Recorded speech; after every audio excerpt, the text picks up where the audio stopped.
Is Mike on? Episode 112, What's Wrong with Orny Adams? This is so surreal. My guest today, I did his late night talk show several times. Right. And now he's in my Shasta doing my podcast. I'm thrilled. I'm honored. Oh, it's amazing how much you've fallen. One day you're on top, next day you're in a trailer in the hills. I'm blown away that you're here. My guest is Jay Leno. Well, thank you. Thanks for coming up, Jay. Yeah, no problem. Let me ask you. Sure. Because I was thinking, I want to have a discussion with you. All right. If we didn't talk about comedy or cars today, what would we talk about? Whatever you want. Ask me whatever you want. Well, what other interests do you have, I guess? Not a whole lot. Well, I mean, you know what it is? I'm one of those people, like now when I watch the news, I have to watch. In the old days, I could watch news, like you'd watch Walter Cronkite, and there'd be stories I wasn't interested in and stories I was interested in. But I would learn something from the stories I'm not interested in. Now you have to watch MSNBC if you're liberal, Fox if you're conservative, and you get no diverse opinion. You only get the news that suits you. And I find that very disturbing. I like to just watch, I didn't know that. That's interesting. You know, like on both sides of issues. For example, I've never seen, a lot of times you'll watch one of the conservative channels and it'll be a pro-gun story, like a story about a guy breaks in, attacking a mother, 11 or 12-year-old kid takes a gun, shoots the criminal. Mm-hmm. You just don't hear that. Or you hear a truncated version.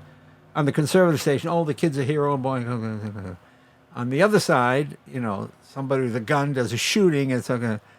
And then on the conservative side, it's you know what I'm saying? I mean, can I just get the facts, please? Yeah. And that's changed a lot. Oh, that has changed a lot because people just watch the news and information that they already know the answer to. It's like people only want to answer questions they know the answer to, and you don't learn anything from that. Do you find yourself watching one of those networks more than the other? No, I just like to go around and just see what the story. Sometimes I go, I wonder what Fox's take on this story is. Oh. And then I learn why Trump supporters believe this and other supporters believe that, you know. I find it fascinating. Does the state of the world depress you like it depresses me? No, it doesn't depress me. Really? It doesn't depress me at all. Because things that used to be the law are now against the law. Like when I was a kid, segregation, all that kind of stuff. Well, that was the law. You could, yes, of course you have separate bathrooms for, quote, what they call colored people. That seemed perfectly normal in 62 and 63 in the South. And then the law changed, and now it's against the law. You know, I think the world is actually in some ways a better place because everything is... Because when I was a kid, you know, they'd say, don't take candy from strangers. Don't... What? There were no child molesters. You just didn't hear about it. Yeah. Like in Boston growing up, a woman in the Globe was never raped. They were accosted, which could be anything from, hey, beautiful, to, you know, actual physical assault with a broken bottle, you know. Now you get the facts. I mean, the story that always makes me laugh every year is shark attacks are up 100% in beaches around the world. All right, last year there were 6 shark attacks. This year there are 12. Doesn't take much right, to go. Yeah, okay, but that is 100%, right. But it's not the, get the kids out of the pool, honey. Sharks, you know. Yeah. So, yeah, that, it is, since, you know, I think once news became a viable means of income, like the news like Walter Cronkite, Huntley Brinkley, they were never rated. It was just, what do they call it? Whether you write it off as a public service, you did news, and then you made your money from it. 60 Minutes is the show that really changed all that. 60 Minutes said, hey, wait a minute, we can take news stories, which are essentially free, and make a huge profit if we make it interesting enough or sensational, whatever you want to call it. I'm not saying it's a bad program. It's a very good program. But what I mean is, but now the news, so you could make, so for a whole hour, you can make money with news and actually beat, you know, Magnum PI or what other shows were on at the time. Yeah. And the other thing is you would tune in once a day for the news. Right? Yeah, and you watched every day. 5 p.m.? Whatever it might be. You know, I have no idea who the anchors are anymore because you watch Dan Rather or Chet Huntley or whoever it might be, you know. That's the cleaning. This is the ambiance of this. Yeah, Shasta is that yeah. street cleaning where the gardeners. What other podcast do you come Yeah, up yeah. and you have to meet the gardeners and Actually, all of them. Yeah, yeah. I want to discuss two stories about the Tonight Show. All right, go ahead. One being mine, and right. one being yours. Do you want to start with and I don't care. Ask me whatever you want. What's the question? and for the listeners and the viewers, I want you to know you want to stick around at the end because I have a new game show I've invented just for you. Oh. Crash Test Lenny.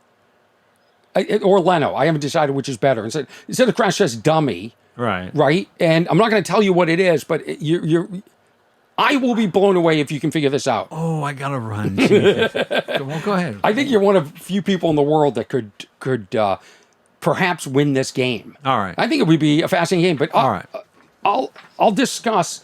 I guess I consider you a friend. I consider All you right. somebody very supportive.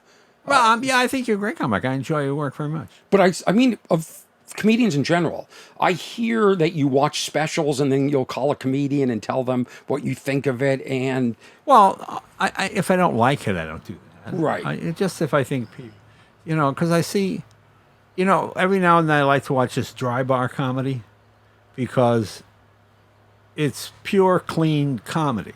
I have nothing against working dirty. It's fine. But it's just when the punchline is an obscenity, well, that's not really a joke. right.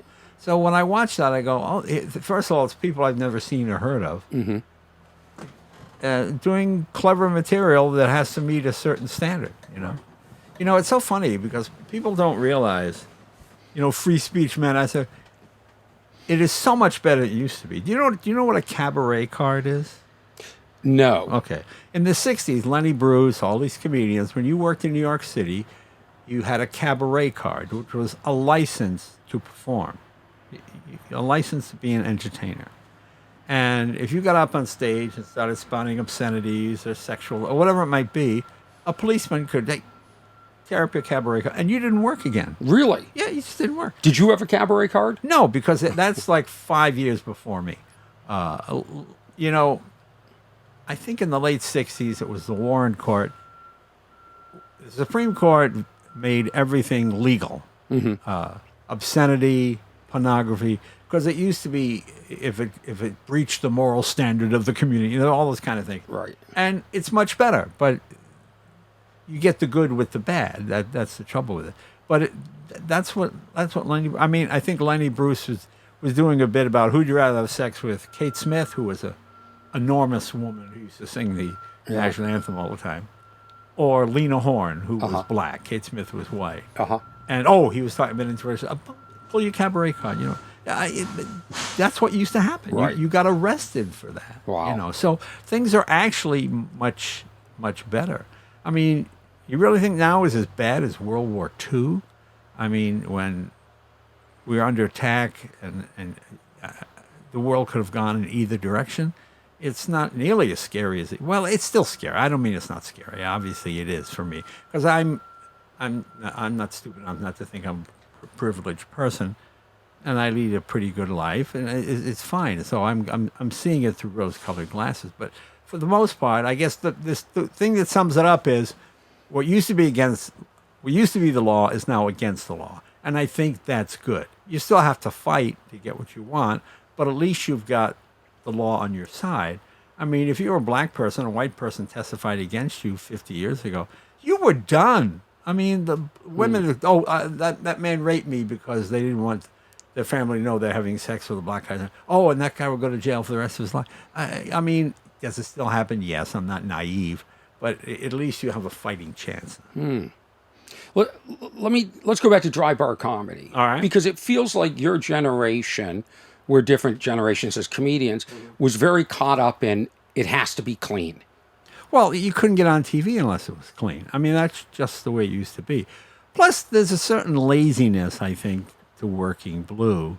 When I started doing Letterman was the first show for me where I could really be me. Because, I go on Johnny Carson and I go, thank you, Mr. Carson. Jay, it's Johnny. We grew up in New England. You don't call your parents, hey, this is my parents, Bob and Agnes. Well, how are you, Mr. and Mrs. Manicelli? Nice to meet you. I'm not going to call your mom Agnes or your dad Bob, even if we're the same age. Right. How are you, Mrs. So-and-so? It's just that thing. So with Letterman, that was the first time we go, Dave, nice tie, and I could make fun. I couldn't say that to Johnny Carson. Oh, my God, I'd be a rude person, Right. But, so. Rickles got away with it, right? Oh, yeah, well, Rickles, yeah. Well, the great rule of comedy is you can get away with anything if it's really funny. It just has to be really funny. That's the thing that hurt Michael Richards. Michael Richards, when he had his whole incident at the Last Factory, you know what I'm referring to. Of course. Okay. He is a physical comedian, he's not a wordsmith like Letterman or Seinfeld or any of these guys. So consequently, if he had done something in a physical way that was racial, because people, black guys do that makes me laugh, it would have been really funny. But instead, he said inappropriate things, thinking it would shock, and you saw what happened to his career. That was pretty much a sad thing. Do I think he's racist? No. Do I think he made a terrible mistake? Yeah. But I love the guy, and I still think he's funny. He's still my friend. But I could see that's what was wrong. I remember there was a Saturday Night Live sketch, which they wanted to take off the air. Do you remember Spider Savage? I think he was a skier. I'm trying to remember. I think he got shot or somebody shot him, whatever it was. But Saturday Night Live had skiers coming down a hill, and you hear, and when they fall, it was as if they were being shot. So it's like just skiers constantly being shot coming down. And it was hugely funny. But it didn't make fun of that incident. But they kept it in because it was really funny. Right. And that's the key. So when I would do Letterman in a club where I might have an obscenity, I would go, Dave, go to the circus, and you got these syphilitic clowns throwing anthrax spores at the children, and Letterman would go, syphilitic clowns. Oh, Dave, it's a horrible thing. And it just because syphilitic was funnier than the obscenity. Right. And that was always the thing to me. Try and come up with a real word that conveys what you're saying. I'm not saying that it can't be effective. I remember Bill Cosby, when he was still the guy we all knew. Mm-hmm. He didn't swear either, but he had a whole bit about a little old lady playing a slot machine, and in the end she goes, shit. And it got a huge laugh. Because he broke that. Yeah, but he said it, he was the old lady saying it, and it was funny. Yeah, so to me, because eventually obscenity loses its shock value, and it doesn't have any worth after that. Yeah. I mean, I use occasion. Look, I'm not some moral guy. I'm just talking about if you want to make a living in this business, it's funny. When you're 28 years old, like you're Matt Rife, like a young guy, handsome, cute, you say the word pussy, people laugh. Oh, cute guys. When you're 61 years old, you're on stage and you say the word, ooh, that creepy old, you're the creepy old guy. You know what I'm saying? So you have to kind of grow into your act. And you always said that. You said that to me at one point when I was doing a joke. You said your jokes are growing with you, with your age. You're not stuck there. Right. But the models change now. Like when I did the Tonight Show, and I did Letterman in the same year, it was triumphant. It was the biggest thing. If I was at the clubs and I said, I could walk in and I say, I'm doing the Tonight Show tomorrow night. Can I run 5 minutes? They'd stop everything. Right, yeah. It was, and you needed the Tonight Show. You needed the networks. Right. You couldn't be crass or blue. Now, it's very anti-network. It's very do-it-yourself, like what I'm doing right now. Right. I'm doing my own talk show in a Shasta trailer in the back of my yard, and I'm getting guests like you, which is amazing. So essentially, it's the same thing, just a different format. But now it seems like it's swung the other way with crudeness or just. Well, again, I'm not talking against crudeness. It can be very funny. It's just you can't. If you want to make money doing this, like corporate pays 10 times whatever your salary is, and all they ask, could you just be clean? That's all we ask. We're talking about corporate shows. Corporate shows, which you and you do a ton of. I do as many as I can get. I like doing them, and one time I booked myself into Oral Roberts University just to see if I could play, because that was Jerry Falwell and all those kind of things, And they said, could you not do any obscenities? Okay, I didn't. I did politics. Same laughs. They just didn't want to hear X. Okay. Right. Well, that's all right. I mean, I always love these comedians going, I went down there and they told me not to swear. I got up there, man. I tore into those people. They pulled me off stage after half an hour. I was, okay, so you don't work there again. You don't Right. get asked back. And they'll never use a comedian again. And nobody really laughs. So what did you accomplish? But somehow that's some brave, Yeah. I don't get I it. always say when I do corporates, you're paying me to make sure nobody gets fired. Yeah, The person that hires you doesn't get fired. Right, right, The HR people don't get fired. But- Do you? Yeah. Sure. But then you're deemed, you're a sellout. You're not. Yeah, fine. It's a lot of money. It's good money to sell out for. Yeah, exactly. Exactly. What do you have any relationship with Letterman anymore? Look, I love Dave. It makes me laugh. Made me laugh then. Makes me laugh now. Like I always say, people when they come after you, who do you tackle in sports? The guy with the football. Okay, and the Tonight Show was the football. It was actually very good because Letterman got the critics, and I got the populace, and we each walked away very rich and, at least for me, very happy. And it was fine. And I would have switched with that. After 5 days, hey, Jay, now you're the hip guy and Dave's the popular one. Well, that's fine, too. That would be okay if that was the case. Yeah. So, no, I always thought Dave was funny. It's not like we have a lot of interest. But when you're a comedian, especially when I started out, I never met another comedian. I would travel hundreds of miles to see comedians like from the Catskills I never heard of open just to meet another comedian and say, There weren't comedy clubs. You were playing No, strip there were no clubs. comedy clubs. You created your own. I remember my mother on the phone talking to my Aunt Nettie, and I heard her go, my Aunt Nettie asked, what's Jay doing now?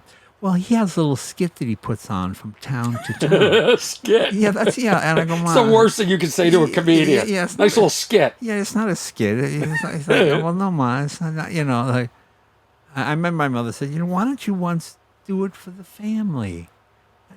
And son, I promise no one will laugh at you. I go, okay, boy. Mom, that's the idea, Ma. You're supposed to laugh. Yeah, it didn't get it. What level of success did your parents see you achieve?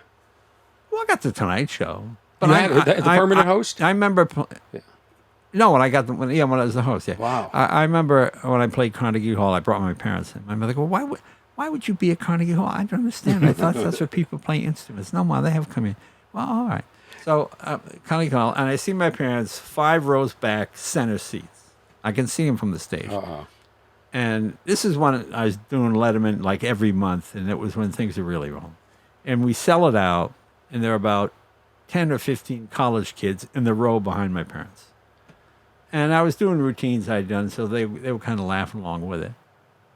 And these guys are really laughing. I see my mother turn around and go, shh, shh. I go, Ma, stop the show. Ma, and of course my mother, oh! My mother is nothing worse than being singled out. My mother thought from a crowd. She thought this was the most horrible thing, most embarrassing. When I was a kid, I remember being like 6 and 7. We'd go to the store, and I'd run away from my mom, and I go up to the manager or something. I go, could you page Mrs. Leno? I can't find my mom. Would a Mrs. Catherine Leno, please? Oh, my mother hearing her name over the internet. Oh my God, that was the most embarrassing thing to her. Just never. Just to be singled out. And my mother one time says, no one wants someone who's funny all the time. You should sing a little song, maybe do a little dance, and then you tell a joke. I go, no, Ma, it really doesn't work that way. Who did your parents laugh at? My mother liked Alan King, and my mother all go, oh, that's so stupid. That was her reaction to everything that was funny. Oh, that was so stupid. We like comedy. I mean, my parents were supportive. They didn't really understand it, but it was great. Can we talk Alan King for a second? I love Alan King. Alan King, I thought, was one of the great comics. Without a doubt. Never sit down in a wardrobe. That was his thing. You go backstage to see him. It's like an hour before the show, and he's standing up. And I go, Alan, sit down. No, you never sit down in wardrobe. That was In wardrobe. because you're on stage. Well, you guys used to wear suits. We're like black Well, t-shirts. remember, back in the 50s and early 60s, this is before even had what they call scale. When you did a talk show, you get scale. Yeah, yeah. And I think Alan King was getting $12,500 an appearance to be on Ed Sullivan. That's 5 minutes or 7 minutes on That's a lot of money. And so that's probably $150,000 now. I think. I think it's fair to say easily 10 times. Wow. I mean, you could get a Ferrari for $11,000. Yeah. So he's getting 12.5, which is, I think, more than anybody else. He was one of the highest paid people. And then they started to think, well, with the talk shows, Steve Allen couldn't afford to pay that on his late night talk show. So they instituted scale, which meant when you went on a talk show, you weren't really performing. You were just promoting. And if singing a song promoted it, well, that's promotion. Right. It's not a performance. Right. So you didn't get the big money. Yeah. Yeah. He has that bit, Alan King, survived. By his wife. Yeah, a hilarious bit. If people don't remember that, he would take out a piece of paper and read, like, this guy died at 103. Survived by his wife. It would build. Yeah. So there's a clip on YouTube. I tell everybody, you want to see a master at great. comedy. This guy would start, his voice is low. He goes, read this. And he goes, we survived. And he'd let the person finish. And then little by little, he goes, what is it? Survive. He would cut them off and and then the last one, is a wife so distraught that her husband is leaving him, throws herself out of the window, lands on the husband. Right. And he dies, So, and these are real stories. Right. There was a guy who fought in 2 wars. Right. That kind of thing. Yeah. No, he was really funny. And he worked that crowd, and that's like, do you believe, like some of your contemporaries, that there are very few true comedic minds out there? No, I think there are a lot of comedic minds out there. I don't judge it that way. One of the great joys of my life, and I'm not that close with him, is seeing Larry David happy. Because when I was a young adult, working Catch a Rising Star, Larry would come in, and we were all traditional stand-ups. And his sense of humor, he was not well known, and he couldn't get it across. I mean, as comedians, we'd be shrieking with laughter, but it would be a little, that's a little mean. Oh, the audience, I don't know. It just, so he would always be always seem frustrated and angry. So it gives me great joy to see him be as successful as What makes Larry David happy? Well, I don't know, but what I mean is, I see the joy when I watched Curb Your Enthusiasm. He's having a good time. He's enjoying himself. Was that a guy that you looked at and said, this is going to be the guy that makes it? I never tried. I knew Andy Kaufman from almost the first day. And I used to feel sorry for him because I go, this guy's so weird. He's not really... He went to a college. I used to give him rides to Boston, to New York. I would drive to the Improv like 4 nights a week. And I gave him a ride a couple of times. And, I'm going to sing like Elvis Presley, and I go, okay. And he would sing the song, and I go, I guess it's funny. It doesn't seem like it would hold a crowd. And then, of course, he turns out to be a huge star, bigger than any of us at the time. And so I do it this way because I think that's the way you do it. And I've been successful, and it works for me. And it has been for many other people. But, when Rodney Dangerfield, Rodney's a classic guy that had to grow into his face because he was a young comic, and it wasn't until he became a middle-aged man, I got no respect, that he looked the part, Yeah. I remember when Rodney used to do bits, not just jokes. He had a comedy album out early on, and he had a funny bit I thought about. He goes, this is your pilot, so-and-so. We're flying over the Grand Canyon. If you look to the right side of the plane, you can see the remnants of Flight 416 that hit a mountain. Bob, you were with me on that one, weren't you? That always makes me laugh. Yeah. You throw that line out in the middle. But it wasn't Rodney. Oh, I tell you, no, it was a different Rodney. What was the switch in his career? Do you know? Get no respect. No respect at all. Was that in a movie, or was that just... No, I don't know if that came... Do you know who Joe Ansis is? No. Joe Ansis was a muse for comedians. If people don't know what a muse is, it's someone who inspires you. He was like the funniest guy who was afraid to get on stage. So he would sit and do table comedy with Lenny Bruce and Rodney and all the comics of the day. And he was like, and guys would go, hey, Joe, can I have that? Yeah, okay. Can I do it? And I don't know if he was responsible for no respect. I'm not going to give him. I think he helped Rodney nurture that. It's interesting when a comedian finds that voice, like Larry the Cable Guy, who was just out there, a headliner, and all of a sudden he comes up with this "Get Her Done." It's interesting. I have a friend, Matt Berry. Matt Berry was a comedian 40 years ago. I met him in Denver. He comes to LA, becomes a writer, a huge writer on Tim Allen and Last Man Standing, and wealthy. Okay, then I ran into him a couple months ago, and he's doing comedy, stand-up again. And I took him aside and I said, what you're doing is okay, but you're an old guy now, and you're talking about old guy things, depends and grandchildren not being able to get up. And I said, every old guy does that. You're an old guy who was a producer. Because when you go on stage, people go, here's a guy in his 60s doing comedy. I've never heard of him. He must be terrible. Mm-hmm. So right away, they assume you're not, So I said, well, why don't you talk about being a producer? Well, he was on Roseanne, too. It's got to be stories about working with Roseanne, whatever. And I just kind of helped him find his voice. And now he's working a lot. He's having a great time. Oh, really? But he talks about who he is and what he did. I mean, he can still throw in the grandchildren jokes and a few of the old things. But it's not the crux of your act. It's not the whole... And where's he playing? What type of venues? No, just the clubs around town. Yeah. He's not trying to be famous, Yeah. I mean, I remember Carol Leifer. Carol, great comedian, writer on Seinfeld, and a lot of people thought she was the inspiration for Elaine and all that kind of stuff. And she would get on stage. I said, when they introduce you, have them say, former writer on Seinfeld and other credits like that. And then she walked on and said, the audience, they were listening right from the get-go. Because, as a comic, you always get, it took me 5 minutes, but I got him. It took me 20 minutes before I got him. Or I never got him. But there's always a time when you're unknown, when you didn't have him, and you had to win him over. Or if you're famous, you have 5 minutes, you get him, and then you lose him if you don't have the goods. Yeah, but with Carol, it was the same thing. I said, have him say in your intro, you have very impressive credits, Carol. Just have him give the executive producer of this, And, as soon as she walked on stage, you heard, shh. And then was that your mom? No, but people listening from the get-go, go, she the one? That's okay. Yeah. So yeah. Do you remember life before you were Jay Leno? I think it's been pretty much the same.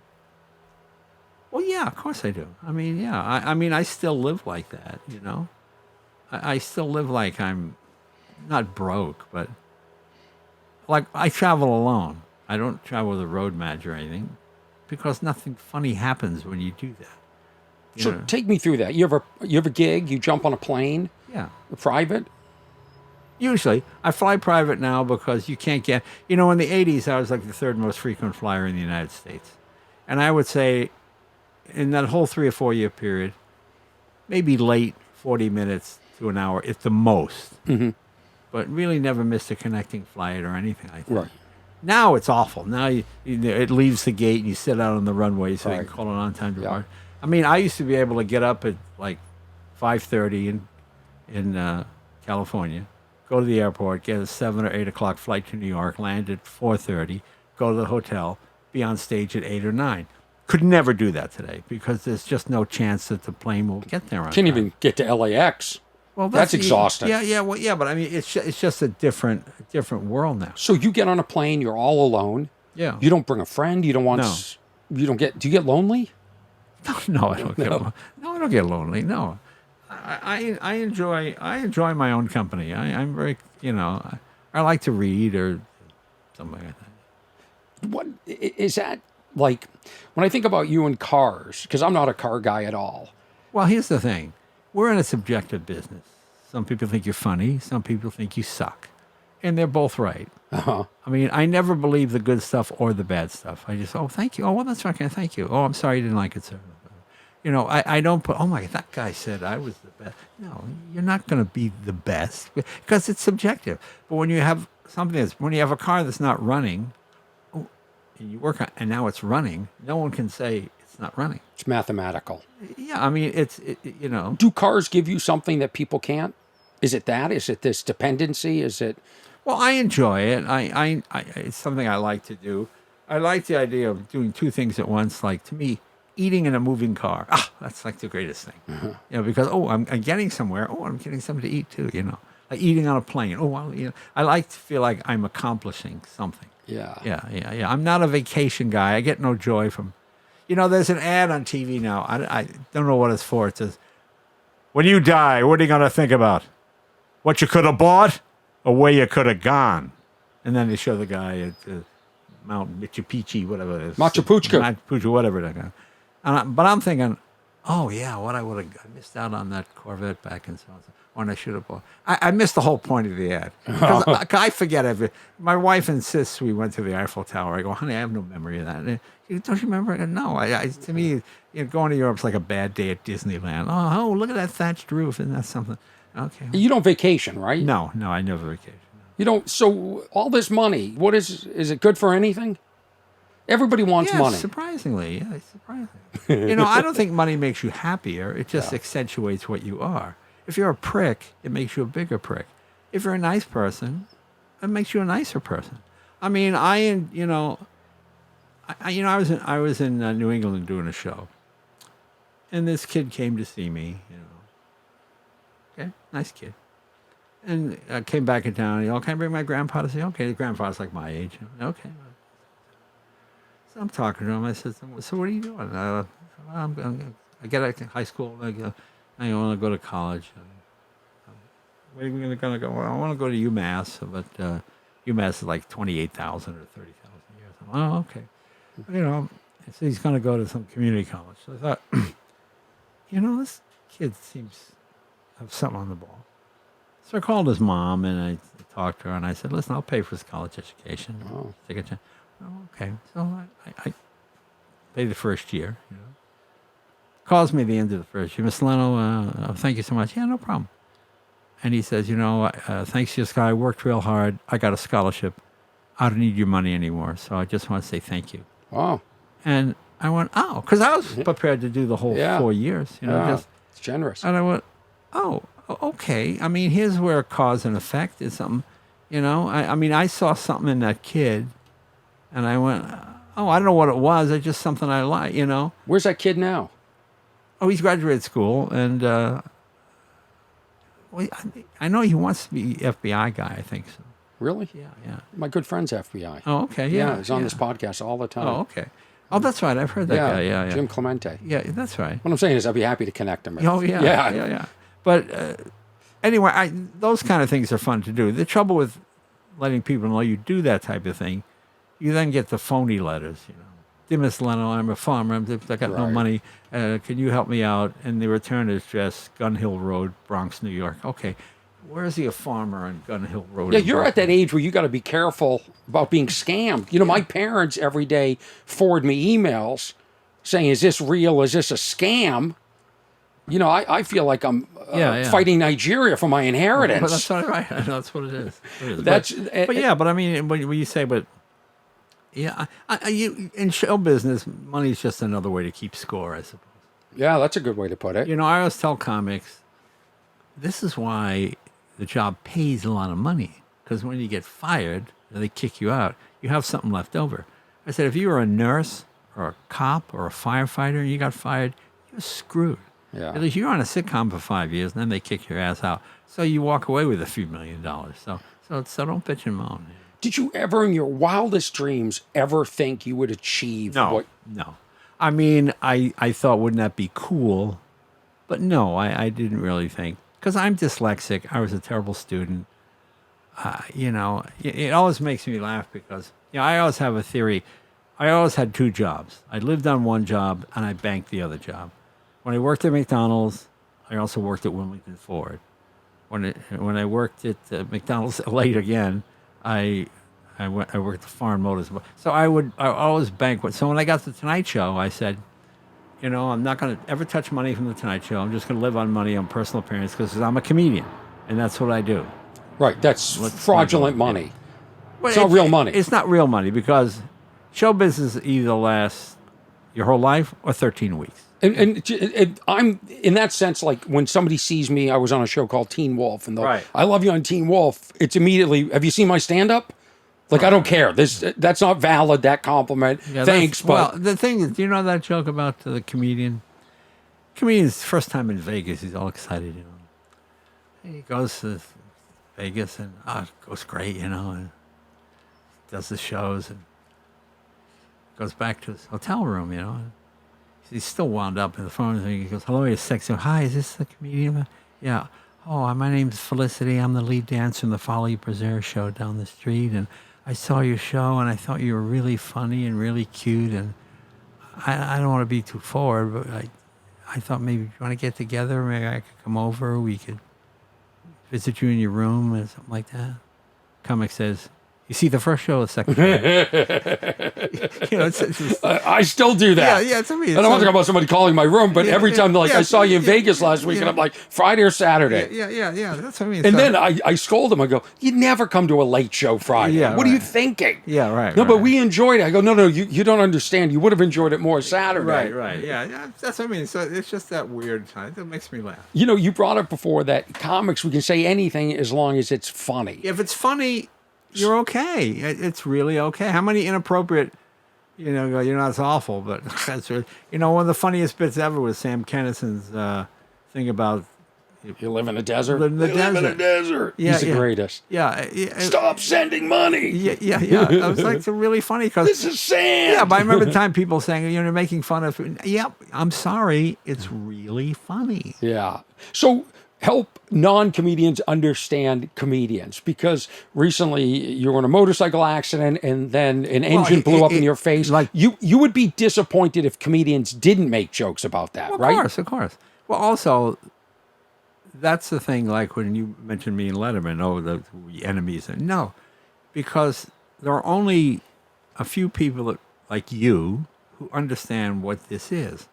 And you have a bond with that person. Whether, Letterman's a big sports guy, I'm not a sports guy. We never really went to dinner or hung out or did.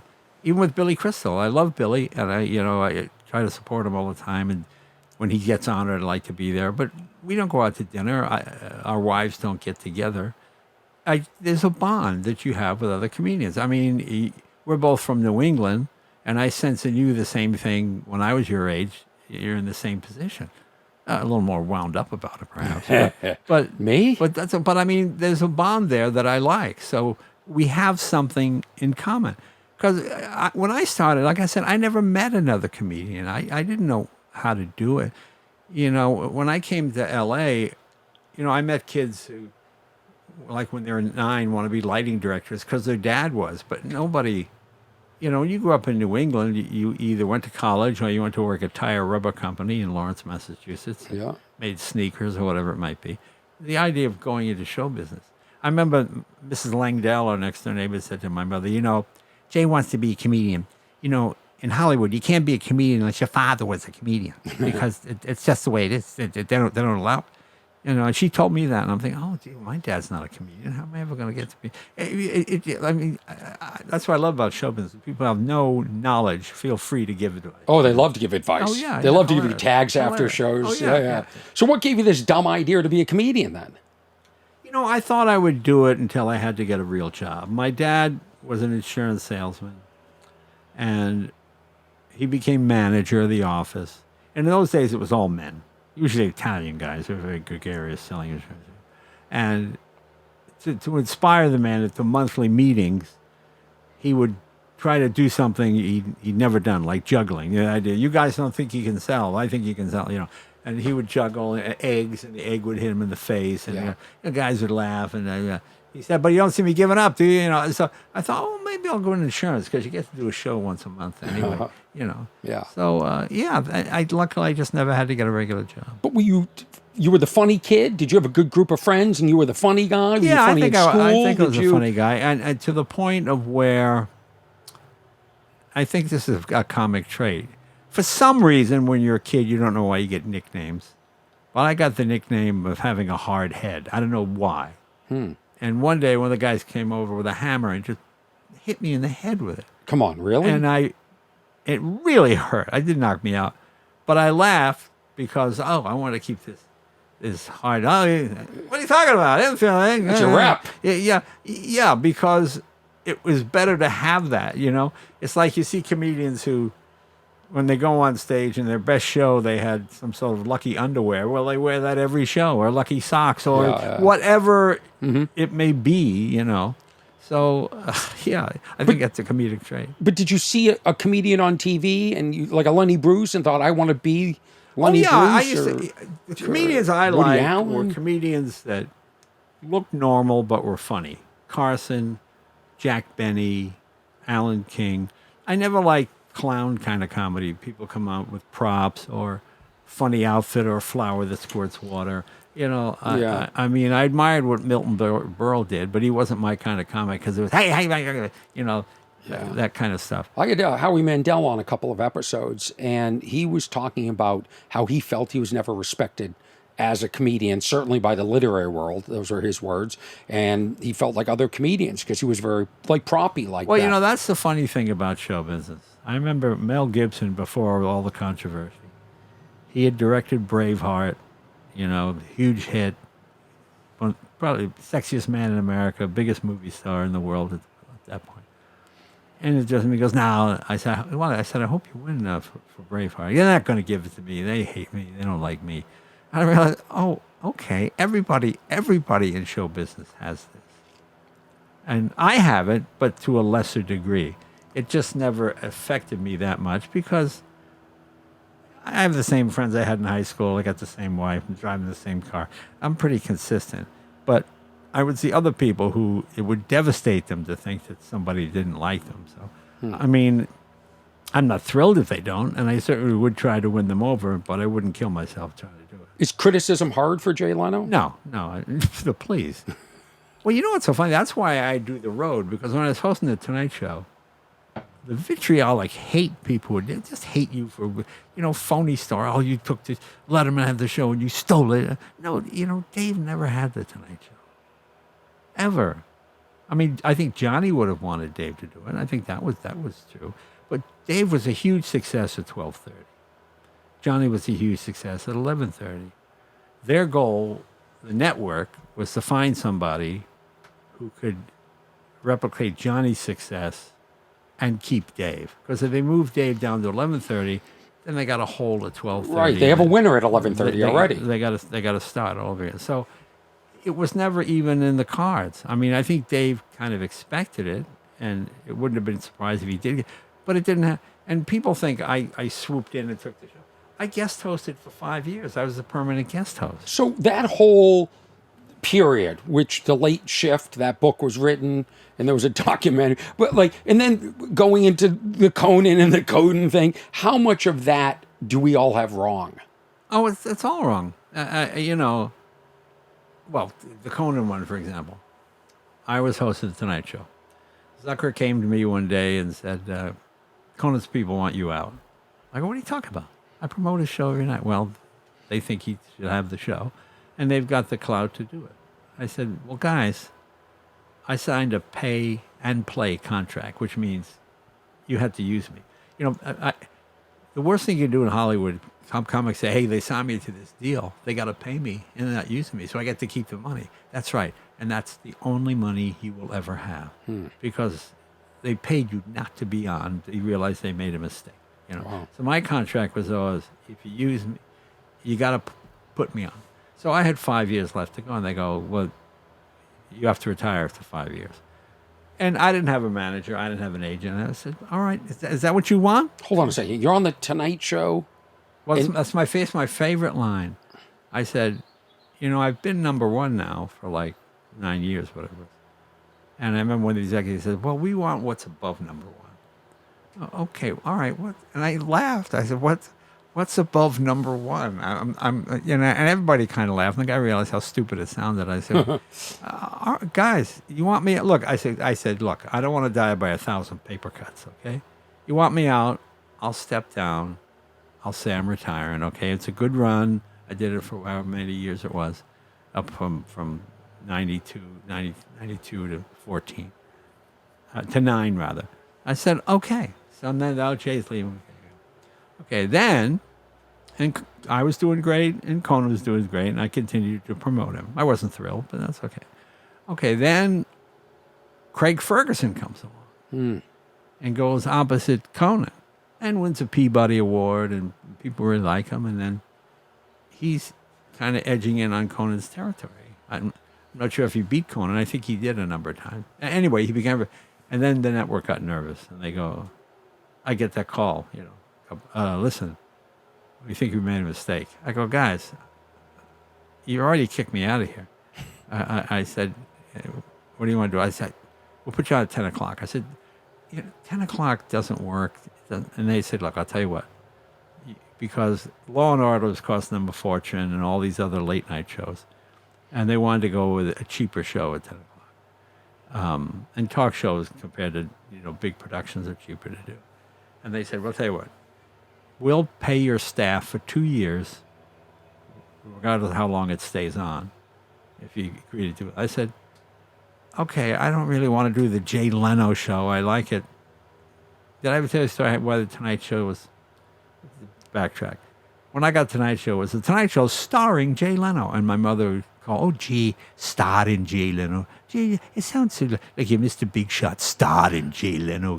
I go, Mom, that's every time she watched, she goes, oh, starred in Jay Leno, Mr. Big Shot, listen to him, Mr. Who's. So I said, okay, fine. So I changed it to Tonight Show with Jay Leno. Your mom caused the name of the show to be changed. Yeah, it's Tonight Show with Jay Leno. Yeah, very stupid. Okay, so anyway. But wasn't it the Tonight Show starring Johnny Carson? Yes, starring Johnny But that was okay. That was okay. Mom was fine with that. That was Johnny Carson. Oh, yeah, of course. So then let's see. Okay, so let's get back. Okay. So then I go on at 10 o'clock, and because the 11 o'clock news around the country has a lot of influences, they didn't want the headlines and some of the comedy segments to be at the top of the show. They wanted to be at the end of the show, so to be a stronger lead-in for their 11 o'clock news. Just a nightmare.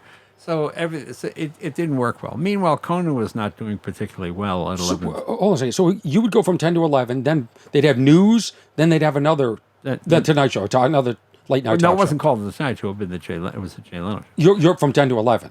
Yeah, right. But they had news in between. Well, first of all, I said, Conan will never go for that. And the network said, well, he'd have to. I said, look, the original idea was I would do a half hour from 11:30 to 12, do the monologue and a comedy bit, and then the show would become the Tonight Show with Conan. Well, Conan didn't want this. He said, I quit. So he quit. So then, oh, no, that's when I came back. Okay, I'm sorry. I'm back at 10 o'clock. That's how I came back. Yeah, at the 10 o'clock show. It really was not a success putting a talk show. Talk shows at 10 o'clock didn't work. Was there Dick Cavett did, other people did it. Was there a gap? Conan takes over the Tonight Show. Are you immediately doing this show from 10 to 11? No, Conan was on for 9 months, I guess. And there was trouble? Well, I think Conan is very funny. It wasn't Johnny's. My humor was closer to Johnny's, I think. And I think the network thought some of the skits were too long, and whatever it might be, and they were giving him notes, and there were a lot of pushback. And look, we do the show we do, and the problems that happened. Okay, anyway, the ratings were not doing well, and us being on at 10 o'clock didn't help his ratings any. Okay, so then they were going to cancel him, and then they went to him and said, "Listen, how about this? We put Jay on for half an hour, and I'm not." That's when we wrote that letter to Earth or whatever it was. And that's where it happened. I mean, but, it was not, I would read in the paper, Leno demanded $150 million, so they had to fire him. Well, I got fired. How could I demand any money? I couldn't demand any money. They asked me to come back. Okay, Conan was not doing that well. And that's really what it was. So, but have I spoken to Conan? No. I mean, I would if he wanted, but I think it's easier just to blame me for everything and go, oh, yeah, well, you make your own success. That's why these shows pay a lot of money, because they want you to make money and get the numbers, okay? And when they give you notes and you don't take them, they have the right to do what they want, But I didn't have any representation. Why is that? Well, I was very lucky. I was with ICM at the time, and I'm doing along fine. You know, I'm making, maybe $1 million a year or something doing stand up. Okay, it's pretty good. 900, something like that. And they came and said, listen, we don't really feel you're the kind of guy whose name is going to be in the paper every day. And that's what we want, clients whose name are going to be in the paper every day. And I said, well, I'm not really controversial. So we're going to drop you as a client. I go, you're still making 100,000. 100,000 a year. I go, yeah, but we have bigger clients. I said, oh, okay, great. So let's terminate. And then, of course, I get to the Tonight Show and save myself $30 million. Why would any agent? I don't have reps right now. I have no agent, no manager. I rest my case. Of course, I'm doing this in a Shasta, but yeah, I find myself very confused by the choices they make and how they. That's what I mean. That's what it. That's why I always kept stand up in my back pocket, because TV is, it's a rocky road. You're too relying on other people's successes or failures.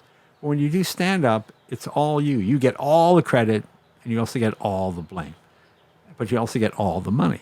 So I didn't have to pay commissions. I didn't have a manager. You have reps now, right? No. So if a corporation wants to book you, what's the process? They call. They call you.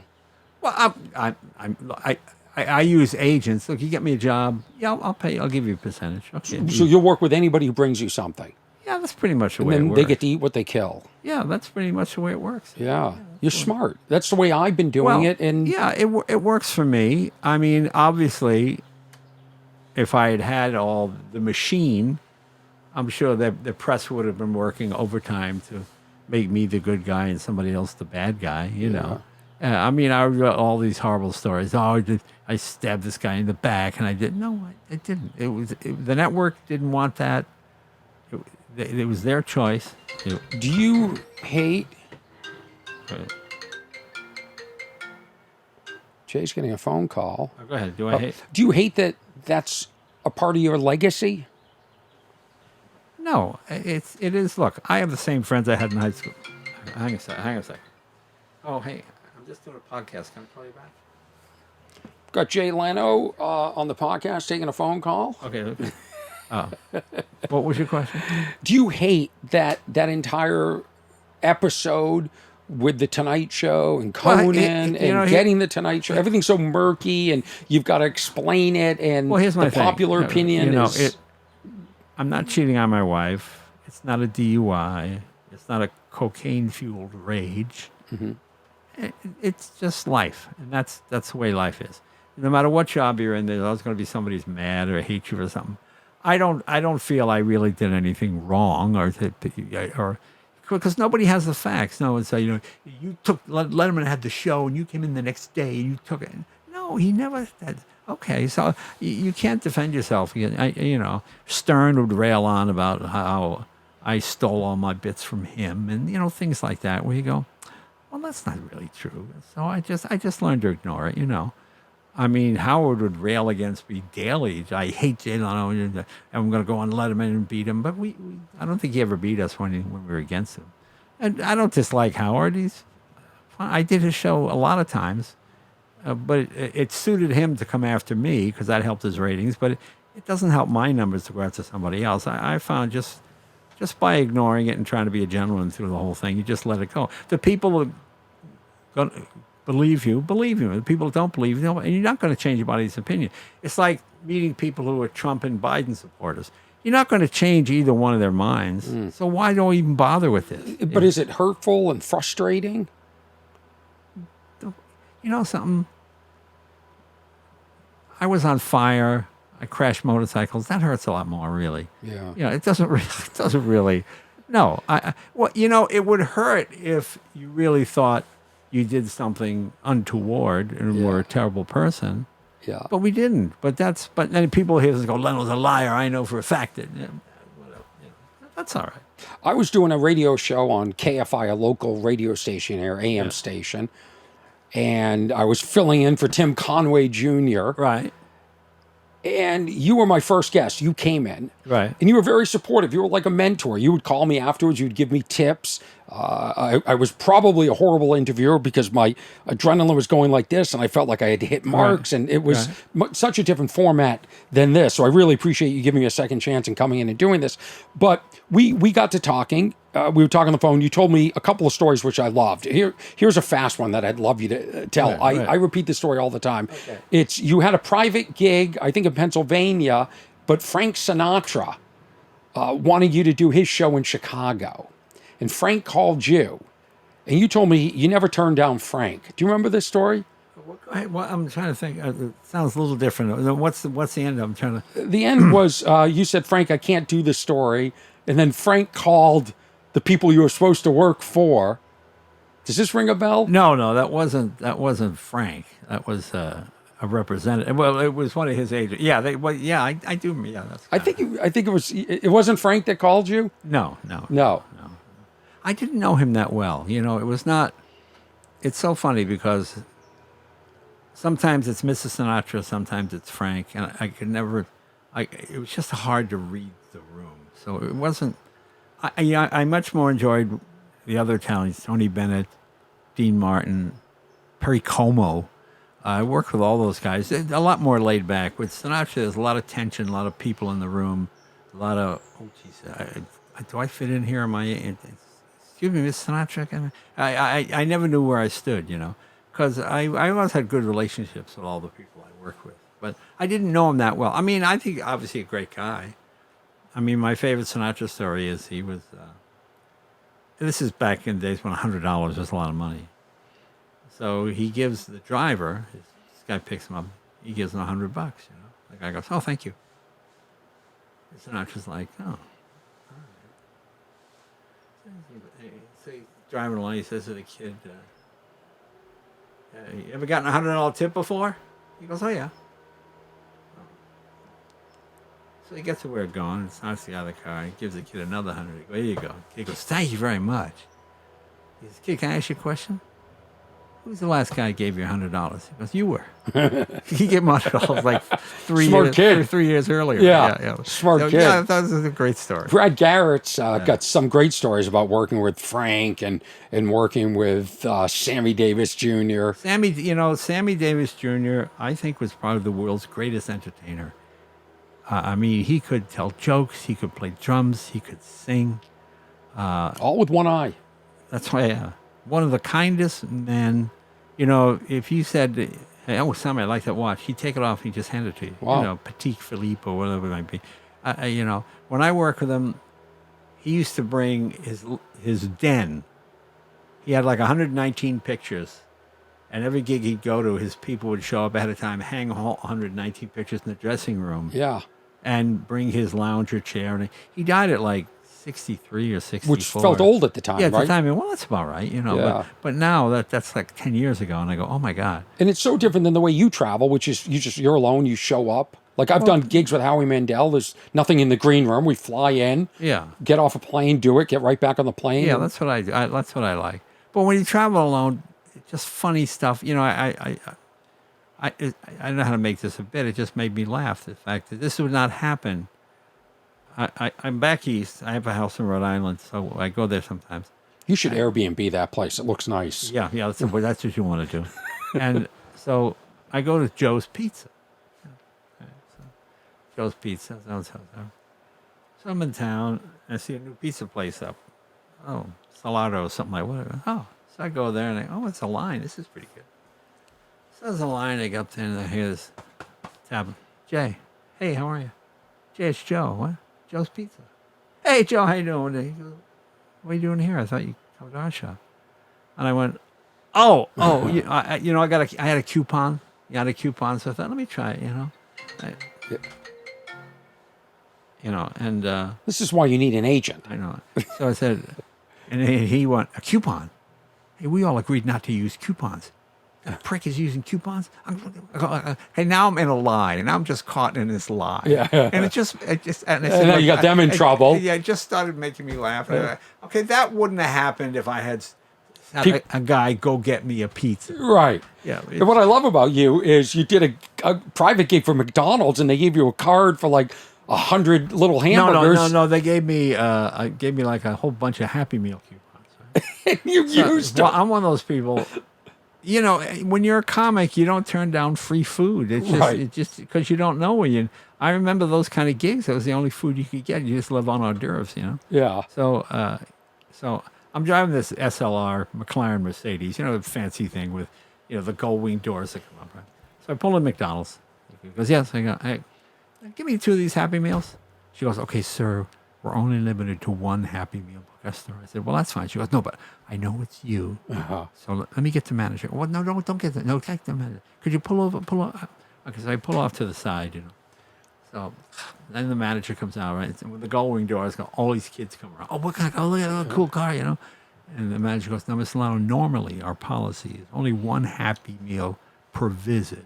But because it's you, I go, no, it's fine. And then I hear somebody go, that's Jay Leno. He's fighting about Happy Meal. I said, I'm not fighting. I just had these coupons. I'm not fighting over it. I think it's so funny that you're using the coupons. Yeah, but I get it. Why would I not? But see, that's another thing of mine. But you would never buy a Happy Meal. If you went to McDonald's, No, I never buy a Happy Meal. You would buy But get a I Big Mac I or also something. never wanted to be a comedian who turned down a gig because it's not enough money. You know, it was always that's another thing because I always say, what are you doing on a Tuesday that's worth 10 grand or 20 grand? Really? What are you doing? You know? No, I don't want. So when you get opportunities, you take them so you don't look like you. Yeah, which brings me to, at the beginning, I said I want to talk about 2 Tonight Show stories. One is my story, one is yours.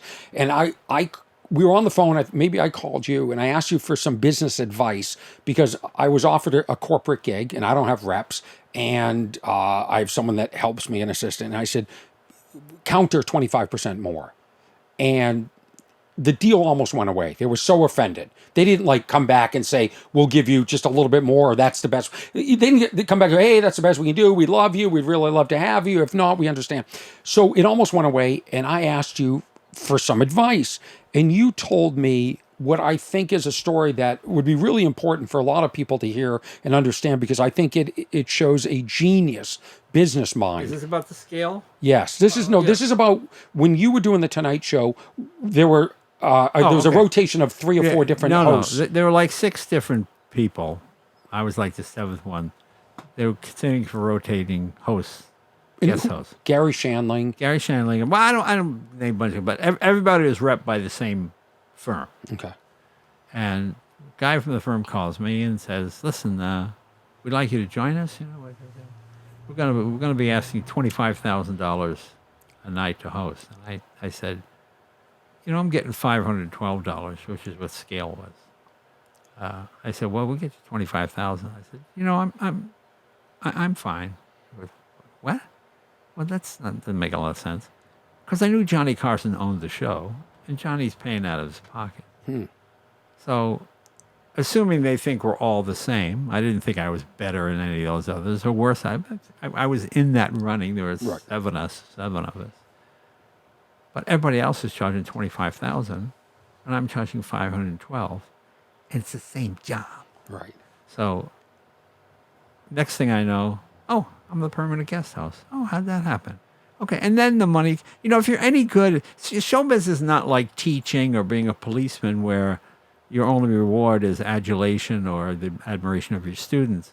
They reward you with money. I don't mean that sarcastically, like being policemen and teachers, but it just is. It's just, if you're any good, you just get more. Yeah. And my thing was, well, if I'm any good, I guess they'll pay me more. I never turned down a club date, no matter what it paid, because, I'm sorry, I don't know. See, I'm a huge believer in low self-esteem. It's the key to success. If you don't think you're the smartest person in the room, you'll shut up and you'll listen. You know, we have friends of ours, comedians we know that got shows, and when they get the show, they go, no, I don't like these lights. You know, Bob is an Academy Award-winning light director. Yeah, well, he sucks. I don't like these. Okay, I let people do their job. I do my job. Like when I hired writers, I picked them up for a year at a time, not 13 weeks. Now, like on Saturday Night Live, they love that competitive, you're in, you're out, you know. Right. I just want to, guys, take a long time, write down everything, Even if it's not funny, just write the idea down. I'll read it. Maybe I can make a joke, or somebody else can do it, or And so consequently, I had the same group for 22 years, and we all did good. You let people find their own voice, but. So your philosophy was, if your pay was less than the other guest hosts, they would use you more often. Which they did. Right. Smart. I mean, you're saving hundreds of thousands of dollars a month. But aren't you thinking they're getting 25, I should get 25, I should use the 25, but to me, this might be the last time I work, what if I suck at this? But to me, the money was in the live performing because, you're the guy in the Tonight Show. I mean, once... It's very forward thinking. Well, it worked great. I mean... Yeah. It could have not worked great, too. Yeah, but it still would have... how much pie can you eat? At some point, we've told the story a million times, but when I was doing the Tonight Show, ratings were starting to fall. We were still number one, but all TV was down because intrusion of cable and so on. And they said, we got to get rid of some of the crew in the Tonight Show. And I said, at the time I was making $30 million a year. Mm-hmm. I said, I spoke to my wife. It's just the two of us. We think we can live on $15 million a year. Can you? We're going to try and tighten up. Got to cut back. Just being well, you got the coupons from McDonald's. All right. But that's right. But that was my thing. Because how much pie can you eat? So by taking a 50% pay cut, everybody kept their job. I had the most loyal, great union crew. We did a union shop. Everybody made money. I mean, it was great. I loved that job. Everybody I hired, for the most part, had never done it before, except for a few. So they all intermarried because they're together all the time. You can't do that anymore on a show. Right. And we had 64 children born in the 22 years that I was on the Tonight Show. Yeah. And the kids, when I left the show, some were 17, 18, some were babies, some were grandkids. It was really kind of cool. It was really, we had them all on near the end there. They all came out. All the kids born on the show. It's amazing. Yeah, Did you ever want to have kids? I'm not. If my wife would want to have kids, that's fine. Whatever. To me, it's the woman's decision. It's their choice. It's their body. If they want to, that's fine. If not, whatever. I mean, it didn't. I mean, I enjoyed it because it was like my wife. We could date all. Hey, I got to go to Hawaii you want to come? So it was perfect. It was like a vacation. And, somebody else is paying for it. Yeah. And they get to travel and see things and, Any sense of legacy? Like, I don't have kids, so I'm curious, No sense of, there's no such thing as a legacy. It just makes me laugh. Everybody thinks that, they're going to be remembered. No, you're not. No, you're not. I got to take you in my garage after this. I have an entire storage section of Orny Adams memorabilia for the Orny Adams Museum that's never opening. But I thought when I started collecting this stuff, going back to when I'm working Giggles in Saugus and Nick's and my pictures on the marquee for the first time. Yeah, you're the only one that's interested in it. I'm not even interested in it anymore. I'm not. I always think of the Christmas Carol, I'll go to Scrooge's funeral, but I must be fed. There must be food at the funeral, The greatest book ever written, by the way. Christmas Carol. Because it's the first popular book. Where to get into heaven, you got into it on earth. You didn't have to die. People from that era, this life is awful, but the next one's going to be great. That was the promise. Yeah. But with the Christmas Carol, if Scrooge just changed his life and changed his attitude, he could be in heaven on earth. He could have, kids, little kids would follow him and look up to him, and he could be a big shot and help people out. It's the greatest story. It's the simplest story. But you didn't have to die. You didn't have to beat yourself or flog yourself. There was no self-flagellation kind of thing going on. It was just, if you just led a decent life and treated people nicely. That's the reward. That's it'd be. And you see the great reward. Alistair Sims is the best version, 1952. He was the best Scrooge. That was a really cheap black and white one. Yeah. Remember that movie with George Burns, Oh God? I do remember it, but not.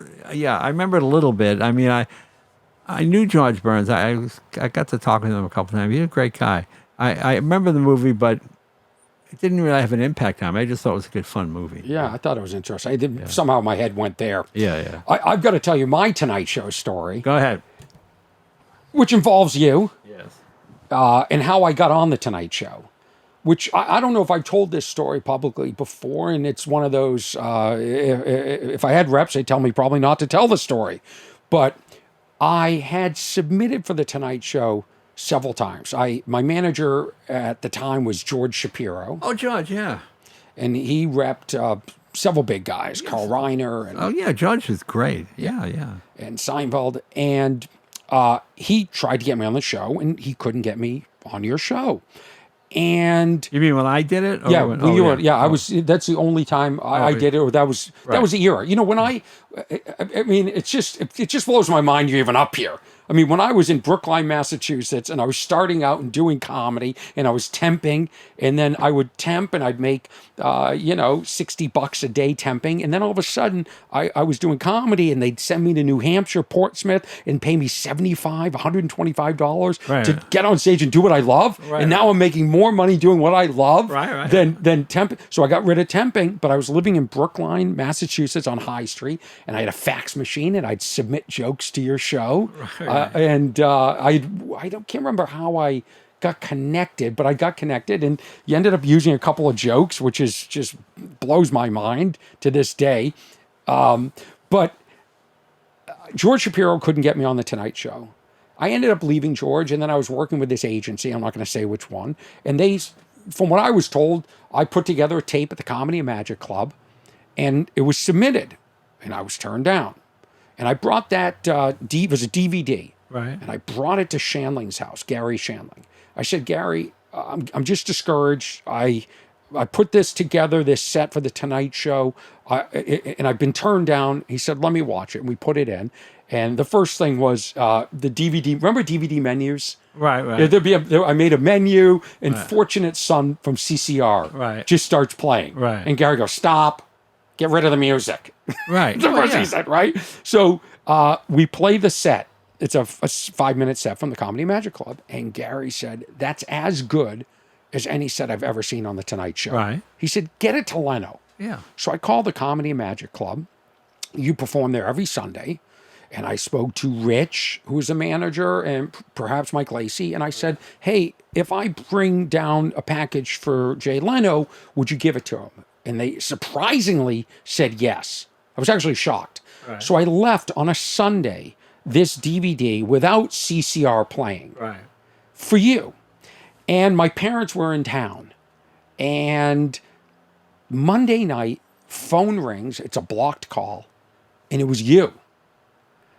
And the first thing you told me was that my DVD broke your DVD player. That it got stuck in there, right?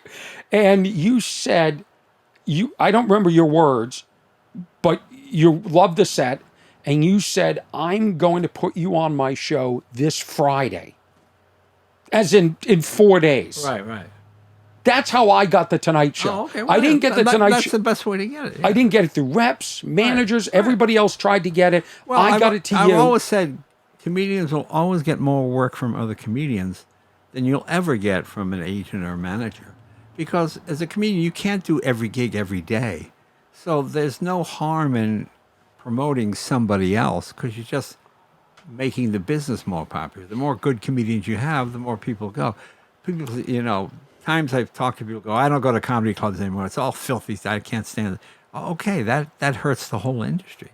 So so you're not competing for the number one record or anything, so you can't do every gig every day. So Steve Martin was very helpful to me. So many comedians helped me. Yeah. Robert Klein. And by the way, in defense of your show, I don't know if my reps, my agents actually got that DVD or that set to them, but yeah, I didn't know about that. I would have, but you did it the right way. Just get it to the person. That's what I always tell. I have people who say to me, "Oh, I want to be a writer." My advice is, write whoever you like in show business. Write them a letter why you like them, because people like to help other people. You think? But, yes, like this one kid told me, he said, "Oh, I think Steven Spielberg is great." I said, write him a letter, just heartfelt. and he got a job. He became an intern. And Yeah.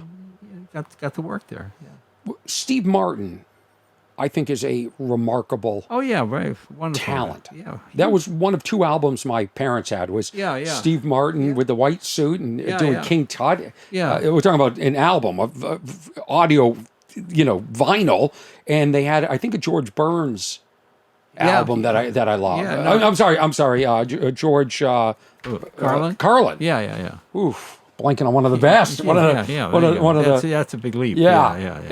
And the rub on you in Boston was always that you were just a monster comedian, just a monster. I mean, I mean, I enjoyed it. It was fun, but I realized the trouble is when you get famous in Boston, you got to get out of there. There's so many great comedians in Boston: Lenny Clark, Steve Sweeney.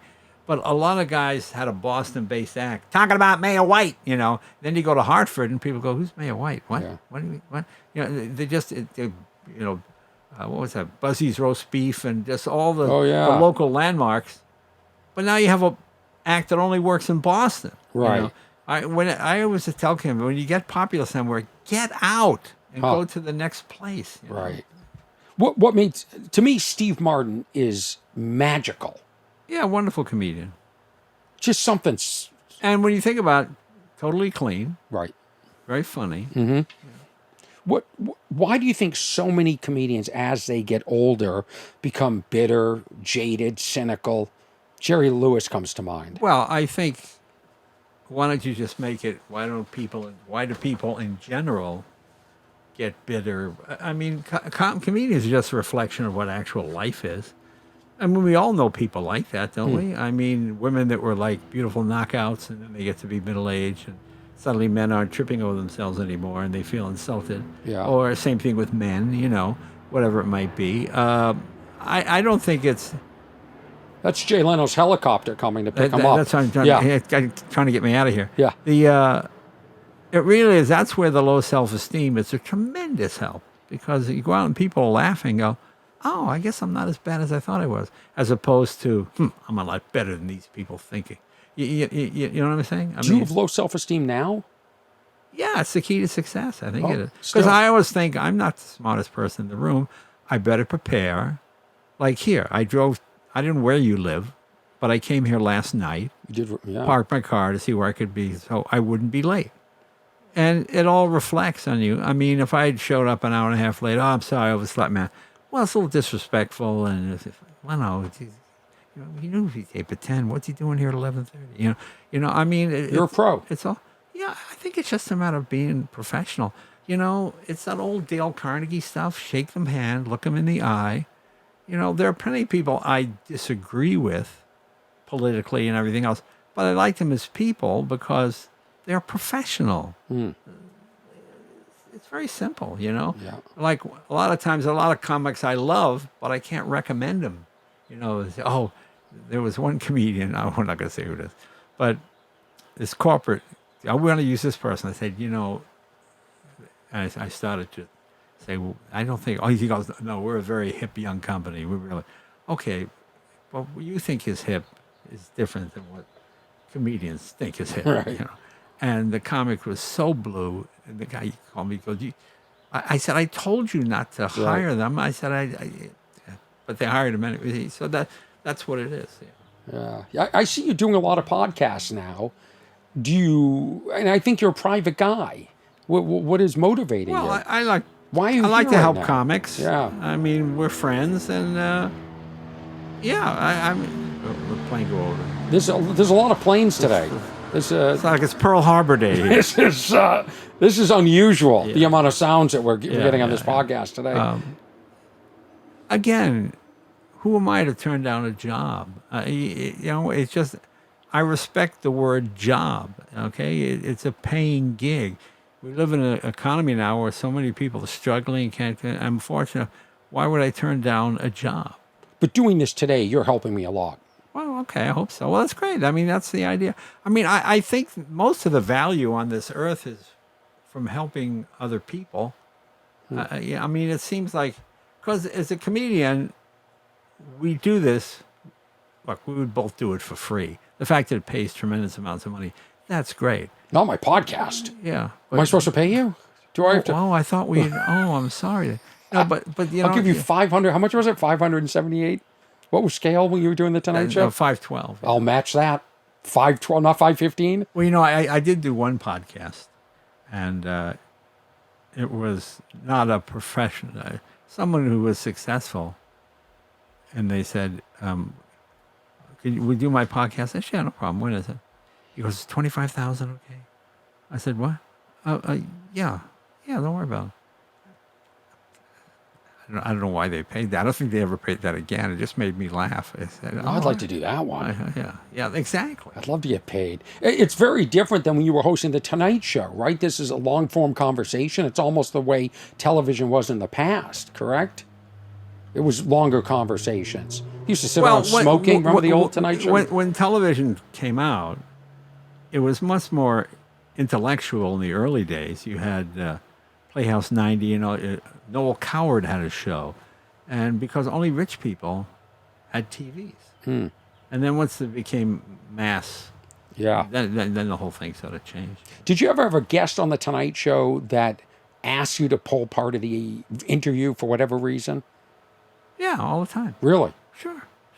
Did you enjoy the Tonight Show? Was it stressful? No, I don't think you get wasn't stressed, do stressful you? at all. No, I loved it. I thought, you know, the great thing about it was I could be in show business without being in show business.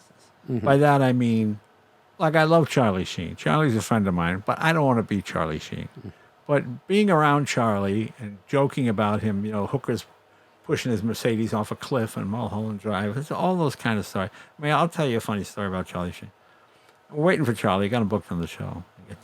About 3:30. Jay, we tape it like 4:30. Jay, it's Charlie. What's up? Listen, man, had an accident. The limo caught fire. What happened? You okay? Yeah, I'm okay, man. No, look, we'll get a comic. I think we got Rob Schneider. Whatever. We'll get somebody. Don't worry about it. Don't worry. Take care of yourself. Okay, man. Thanks. I appreciate it. I said, Charlie got in an accident. Oh, Jesus, terrible. I don't hear anything else, you know. I said, anything on the Entertainment Tonight or news about Charlie? I said, give me Bob, the chauffeur, and yellow. Bob, Jay Leno. Hey, what's up? Where you at? I'm sitting in front of Charlie's house. You're not on fire? No, he hadn't come out. I go, really? It's like a kid with a monster under. There's a monster under the bed. Yeah. You really didn't think a limo being T-boned on the 101 and catching fire with an A-list movie star and would make the paper? I go, Charlie, what are you doing? Oh, man, I'm screwed up. All right, don't worry, I'm fine. Just tell me that. Don't tell me the limo crash. I mean, it just made me laugh. So I could be in and around that, you know. What is, like, I think you're like me. Like, I feel a little bit like an outsider. Yeah, that's why you're successful. You have to be an outsider. You know, I felt, like when I was at I stopped going to the Comedy Store because, as funny as I thought Sam Kinison was, not a good person. Too much coke, carried guns, and he'd come in with his entourage, and they would have guns and coke, and they'd be doing on the table. And I said to Mitch, I said, you know, I don't want to be here when this gets raided. Because I'm sure I'll have cocaine residue on me. I'll be arrested. I'm here to work. I'm a comedian. I want to come in, do my show, and go home. Okay? I don't want to hang. So I never went to the Comedy Store again. It turned me off. And so with the Tonight Show, I was protected. I could be around all of that, right? Without it costing me an arm and a leg. You were never into that stuff, the drugs, the alcohol, the party scene. No, I never had an interest in it. No. Yeah. It's not. I got nothing against it. It's fine. It's like gambling. You know, I could take $1,000 and lose $1,000, or I could talk for 20 minutes and get $1,000. I think I'll talk. I mean, I'm being dyslexic. I'd be in Vegas. Sir, you have 28. You have 28, sir. Oh, it's 21. Oh, sorry. You know. Yeah. I've always been curious, and maybe you'll be able to answer this. Like, fame, does it do something to a person, or are they predisposed to that? No, it's high school with money, and that's what's fun about it. It's the fact that everywhere you go, people know you or think they know you, and they treat you as if they know you, which is very funny. It just makes me laugh, you know. When I would talk about it before I was well known, like when I could say, I go into Home Depot and the electrical. Oh, Miss Leno, can I help you? Oh yeah, Bob. It just sort of makes me laugh. Because I used to love the Jack Benny show because Jack Benny was a normal guy. He lived a normal life. Or even Danny Thomas. You remember the Danny Thomas show? Mm-hmm. Danny Thomas had a wife and a family, and he would go to the club every night to work because that's where he worked, at the club. And he would sing, and Sid Halper was there. And I thought, well, that's all I have to have. Lead a normal life, but make show business money. Well, that's the greatest thing. When you can lead a normal life and make show business money. Most people make show business money and then lead a show business life. Yeah. You know? Do you wish you weren't as recognizable? Wish I weren't? Yeah. Do you wish you could No, just go back because to being no. Jay Leno from Lawrence? But Or Andover? But don't you find that's the great thing about being a comedian? You know, I saw that with Bob Hope. People go, Mr. Sinatra, oh, Mr. Bennett, nice to meet you. Hey, Bob, how you doing? Because as a comic, there's a familiarity there. Yeah. People come up to you. No, I like it because when people come up to me, they ask me about real life. They go, Jay, you know cars, right? Okay, I got a 65 Pontiac. It's got the overhead cam 6. Oh, okay. And I can talk to them for 20 minutes. You know, I remember having Clooney on the Tonight Show and people saying to him, oh, George, come here. Can you take a look at this scar? I'm not a doctor. No, but you know about scars and stuff because you're on the show. You know, I'm not a real doctor. Yeah, but you just take a look. You know, I don't get that. I would get people, they'd watch my car. I always played myself on TV. So I was never a character where my real life was different from a show. So when people come up to me, it's always something I actually have an interest in or do. So I enjoy talking to them. That's you know, great. you don't feel like a phony, like, you know, this guy really thinks I'm a lawyer because I'm on a TV show. You know? Yeah. Do you, when I did the Tonight Show, I've just one more question, and then we're going to play this game show and we're going to get you out of here. You know, I was just distracted. I've got to get this replaced. How would you do this? You get what replaced? I got they're all, the vinyl is wearing down, the cushions suck. So Okay, if you would, that's like a 5-minute job. Okay, How- you go to an upholsterer. You Okay. gotta put new foam in this and sew it up. Thank you. but I need this, like, you can't see it, but yeah, like, see, like, it's like ripping and stuff like that. Yeah. You know how it's put together? It's sewed together. So but they just need to replace this whole thing, don't they? No, they can just fix it. They Why- can fix this? Why replace it? Okay, I don't know. That's, It's Jay, I had to I do this every day when I get old. well, I'm going to cars. give these to you to get, yeah, you're going to take these home. And, An upholsterer can fix that for you, no problem. you know, I had to replace my windshield wipers on my car for the first time. I had to go on YouTube Right. and watch videos on how to do that. I rest my I case. have two more thoughts, and we're going to play this All right, game good. quickly and get you out of here. First of all, when I was on the Tonight Show, I brought my parents, Right. who will be thrilled that I'm talking to you today. Right. They'll be blown away that you're at my house. Right. It's crazy. They're both still alive? Still alive. Oh, that's great. That's Yeah, great. My dad is from Andover, where you're from. Oh, is that right? Yeah, you guys talked about it. Not that you would ever remember, but you talked about it in great lengths. How old is your dad? He's 82. So Okay, so he's like 8 years older than me. Okay. yeah, he grew up in Andover, Massachusetts. His dad had a that's store right. in Lowell, Lawrence rather, in Lawrence. So I feel even more connected funny, to yeah. you. But you could not have been. They came to when I did Letterman, but they were backstage. You spent more time talking to them. They're such fans. They've met a lot of people through me, and they bring you up all the time. They ask Well, questions. give them my best. Yeah, they really adore you. That's funny. Can you help non-comedians understand the drive of comedians to still do stand-up comedy, even like you, when they don't have to? Well, it's kind of like golf. You can do it till you're 80 if you play it right. yeah. Well, I think anybody that's ambitious, if you sell insurance or you're an engineer or any of that, anybody that has an interest in things, it just, you know, I can't imagine having a job I hated. Yeah, but insurance people, if they didn't have to sell insurance, wouldn't sell insurance. Comics love doing stand-up comedy. If you're a true comic, and you Yeah. are, that's why this gives me such great pleasure to talk to you. You're a true comic. Well, so you are have a you. comic That's what heart. I mean. You have to do it. And you, like you said, you would do it anyway if it didn't.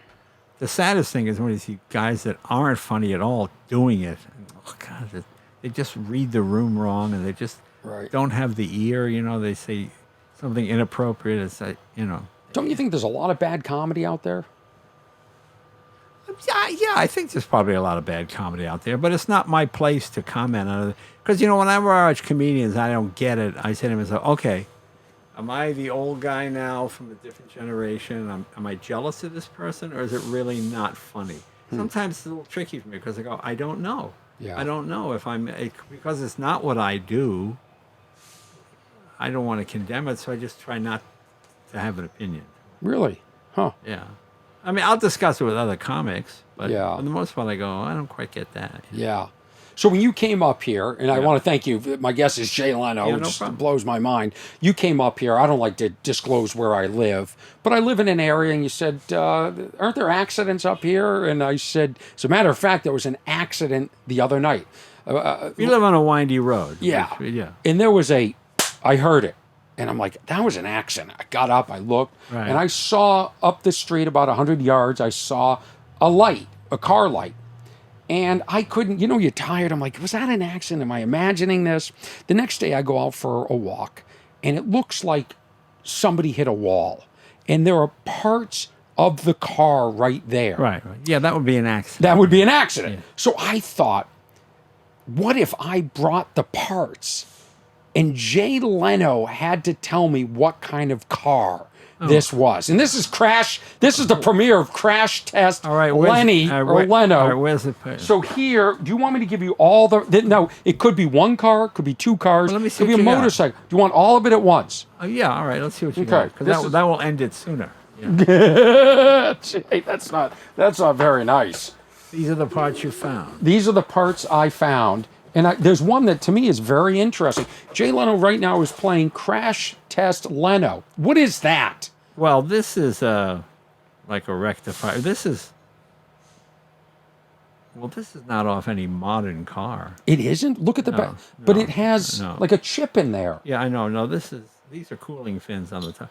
This possibly a motorcycle part. What else we got here? We got It's very heavy. it's a trim. It's hard to tell. Okay, this is. Is this identifiable as a car logo? Okay, what do you got there? I'm not sure what that one is. Well, this is okay. I don't know any modern cars that have plastic windows, so I'm not sure what that's off of. Does this feel like a motorcycle to you? It might be a early motorcycle. Yeah, I don't know. Yeah, you can't really tell a You whole lot. can't tell a whole lot. lot, What are yeah. these? I've never seen this come off of a car before. Oh, okay. These are bearings. Are these seal bearings? Yeah, careful because they're a little greasy. That's all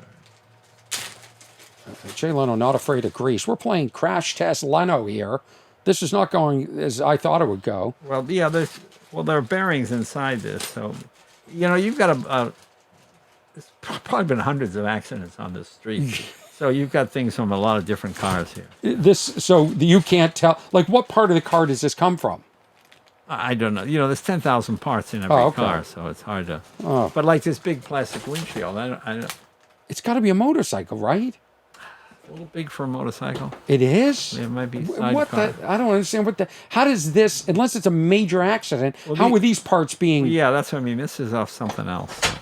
All right, so this didn't go very well. No. Okay. Well, Jay, I want to thank you for coming up Well, here. thanks for having me. I appreciate it. I mean, I think you're amazing. I have such respect for you. It was an hour and a half. That went pretty quick. Yeah. Well, thank you for coming up. Thanks. See you Hold next on, let me time. play the theme. Sit here right while I play the theme. Thank you for listening to What's Wrong with Orny Adams. I want to thank my guest, Jay Leno. If you want to book Jay, what do we give out your cell phone number? How does that work? I'm fine. I'm You're fine. You're doing all right. Yeah, I got Jay, plenty. very supportive. I want to thank Eric Stoltz, who masters the audio for this podcast. I want to thank everyone that listens. Eric Stoltz? Eric Stoltz, not the actor, no. Oh. But How many Eric Stoltz can there be? there's two, the actor and then the one that... I remember George Miller. Remember him, the comedian? Yeah, of course. He used to have a funny joke about he's watching Wild Kingdom Yeah. with his mother. And it says, like, producer, Wolfgang Bear. And it says, director, Wolfgang Bear. And his mother goes, I wonder if it's the same Wolfgang Bear. That's great. That's the same. Eric Stoltz. It can't be that many Eric Stoltz. No, there around. aren't. I want to thank you guys, the listeners, everyone who likes and subscribes. This will be on my Patreon first. Then it is on YouTube, where all the podcasts end up. The audio is on Spotify, Apple. Jay, where do you listen to my podcast? In your car? Yeah. That'd be it. Yeah. Are you into technology at all? Is Well, your house I'm into smart house? It's mostly automotive technology. Yeah. I try not to watch or listen to too much stuff. You just don't, as a comedian, I don't want to be influenced too much. It's like when you hear a comedian do a great joke, you have to fight not to do your version of that joke. And I do that. I don't like when people take material from other comics. No. When I started, what I would do, I remember George Carlin's Class Clown album would come out, and he's talking about stuff that happened in school. So I would do his act in the car, and then at the end, I would throw my own experiences in school. So I remember once one of my first gigs, I got to the gig, I'm standing backstage, I'm doing George, I'm trying to time it to when the guy goes, please welcome Jay Leno. Yeah. So I did George, and then I went out and said, when I was in school, and then I did my version of it, and it worked. It worked. I didn't want to take George's joke, obviously. Right. But it helped me lead into it. I think a lot of young comics do that. Yeah. For sure. Hey, if you want to keep in touch, the email is what'swrong@ornyadams.com. My tour schedule's at ornyadams.com/tour. Where am I going to be next week, Jay? I'll be at the Halifax Comedy Festival playing the Spats Theater. Then I'm going to Ottawa, Canada. Oh, very good. Yeah. And then I'm back in Vegas at the end of the month. Yeah, any gigs in the United States, possibly. I can't get booked in this country. No, I don't have reps. Yeah. I don't have reps. Thank you, Jay Leno. And I think we can agree that Crash Test Leno is a fail. It's a pass. Yeah, I can go pass. I know. We'll see you for episode 113. Thanks, everyone. Hey, thanks.